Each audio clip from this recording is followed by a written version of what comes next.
जय हिंद साथियों। अभी हम लोग उपस्थित हैं एग्जाम टूर चैनल पर। जैसा कि आप जानते हैं कि बिहार कर्मचारी चयन आयोग सीजीएल 3 यानी कि बीएसएससी सीजीएल ग्रेजुएट लेवल सचिवालय सहायक सभी की बहाली दे दी है। तो आपको इसमें संपूर्ण जानकारी चाहिए कि अभी आपको कौन कौन सा कागजात बनाकर रखना पड़ेगा, किस तरीक़ा से क्या करना पड़ेगा, आपको अपलोड करना है ताकि बीएसएससी इंटर वाले जिस तरह विद्यार्थी फंसे हुए हैं उस तरह आपको कोई समस्या ना हो। तो इसलिए इस वीडियो को अंत तक जरूर देखेंगे। सबसे पहले देख लीजिए, बिहार कर्मचारी चयन आयोग वेटनरी कॉलेज पटना 14 स्नातक स्तरीय पदों पर नियुक्ति हेतु आयोजन की जाने वाली तृतीय स्नातक संयुक्त प्रतियोगिता परीक्षा का विज्ञापन। एकदम 100% देखिएगा कि 50 वीडियो आपको देखना ना पड़े, केवल एक वीडियो देखने के बाद आपको संपूर्ण जानकारी मिल जाएगी। क्या क्या प्रोसेस है, कैसे प्रोसेस है, क्या सिलेबस है, सारे बातों को इसमें हम शामिल कर लेंगे। विज्ञापन संख्या 01/2022। चलिए देखिए, ऑनलाइन आवेदन प्रारंभ होने की तिथि 14/4/2022। सबसे पहले मैं एक बात बताऊंगा कि जिन भी विद्यार्थियों का किसी भी यूनिवर्सिटी में यदि 3rd ईयर समाप्त हो चुका है यानी कि उनका रिजल्ट आ चुका है तो वो फॉर्म को डाल सकते हैं। 8 साल से लड़के इस फॉर्म का वेट कर रहे थे। उसके बाद जब 2018 में इस फॉर्म की ज्वाइनिंग हुई यानी सेकेंड सीजीएल का ज्वाइनिंग हुआ था, उसके बाद तुरंत अनुमान लगाया जा रहा था कि अब बहुत जल्द आ जाएगा, लेकिन उतना दिनों से लगातार संघर्ष चल रहे हैं। चलिए, आज आया, देर आया दुरुस्त आया। तो इसलिए आप जो विद्यार्थी नए नए पास हुए हैं यानी 14 के बाद ग्रेजुएशन पास किए हैं उनको अभी तक ये पहला मौका मिलेगा, तो इसलिए उनको और बारीकी से समझना पड़ेगा। तो देखिए, ऑनलाइन आवेदन प्रारंभ होने की तिथि 14/4/2022, आवेदन की अंतिम तिथि 17/5/2022। ठीक है। सामान्य प्रशासन विभाग बिहार पटना के द्वारा विभिन्न विभागों कार्यालयों में स्नातक स्तरीय पदों की रिक्ति आरक्षित कोटा से संबंधित अधियाचना आयोग के कार्यालय में प्राप्त हुई है।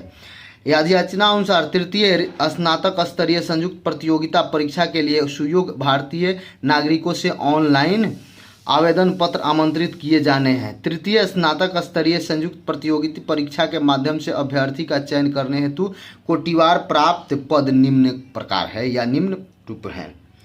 चलिए, सबसे पहले देखेंगे कि लेवल क्या होता है और वेतनमान क्या होता है। तो वेतनमान देखिए यहाँ पे लेवल के अनुसार, तो सबसे अच्छा जो पद होता है वो वेतन लेवल 7 का होता है, जिसमें सचिवालय सहायक भी लेवल 7 में आता है।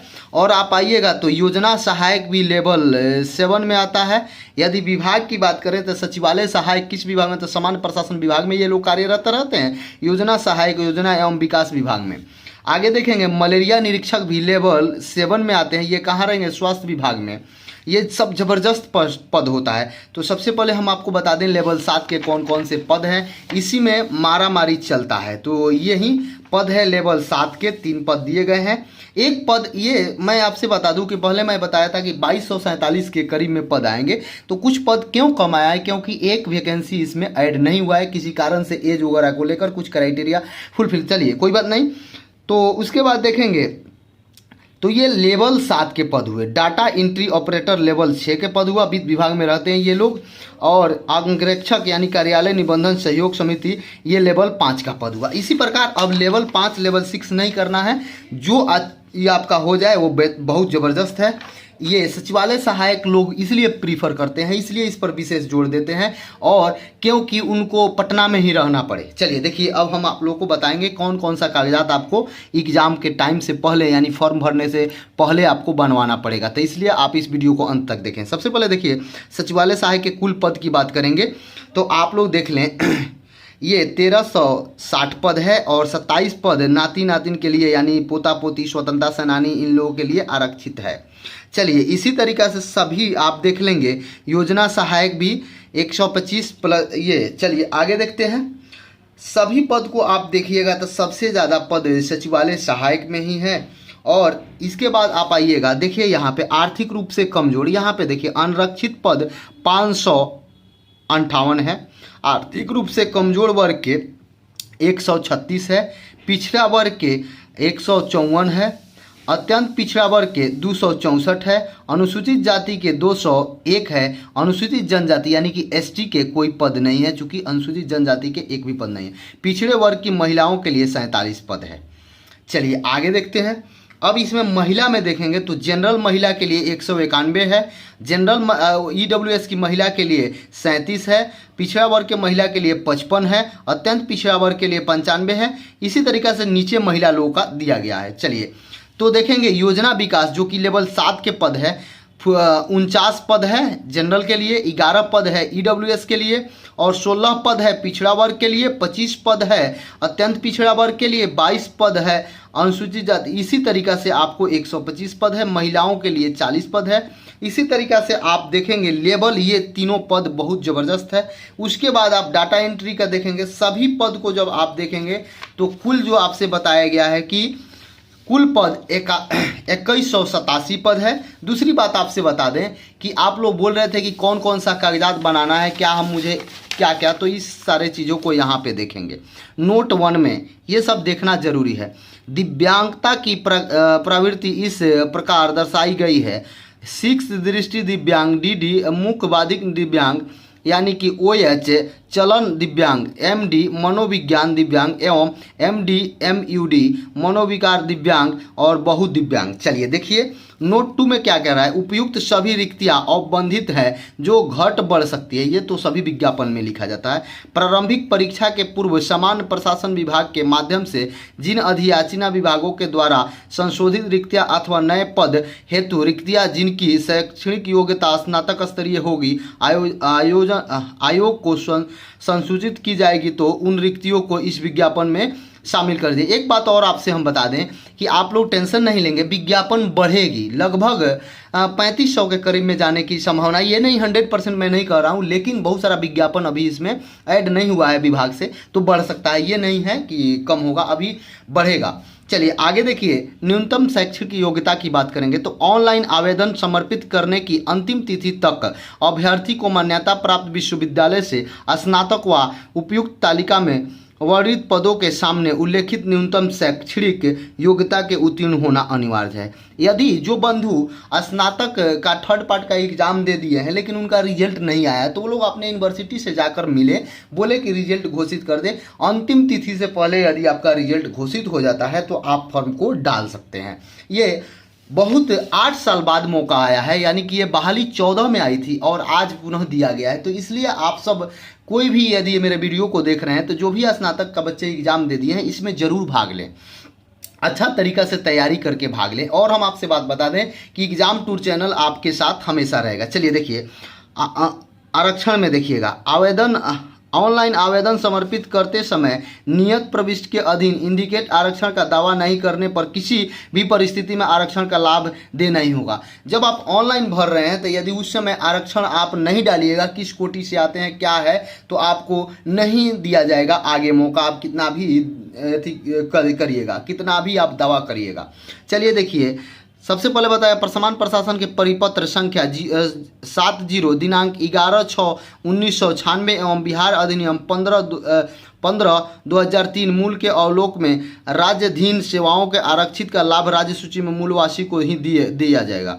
मूल निवासी जो होंगे उनको राज्य सूची का दिया जाएगा। बिहार राज्य के बाहर के निवासी अभ्यर्थी को आरक्षण का लाभ दे नहीं होगा। ऑनलाइन आवेदन समर्पित करते समय अस्थायी निवासी प्रमाण पत्र का नंबर एवं तिथि निर्गत करने वाले प्राधिकरण का पदनाम अंकित करना होगा, जिसे काउंसलिंग में समय प्रस्तुत किया। देखिए आपसे बता दें कि जो भी विद्यार्थी बाहरी विद्यार्थी भी भर सकते हैं, बाहरी का अर्थ है सभी जगह के, यदि वह उनको कोई भी लाभ नहीं मिलेगा वह जनरल में फाइट करेंगे। आगे देखिए ऑनलाइन आवेदन पत्र में दावा किए गए आरक्षण श्रेणी में किसी भी परिस्थिति में परिवर्तित नहीं की जाएगी तथा इस संबंध में किसी भी आवेदन पर विचार नहीं किया जाएगा। गलत आरक्षण का दावा करने पर उन्हें अनारक्षित श्रेणी में माना जाएगा।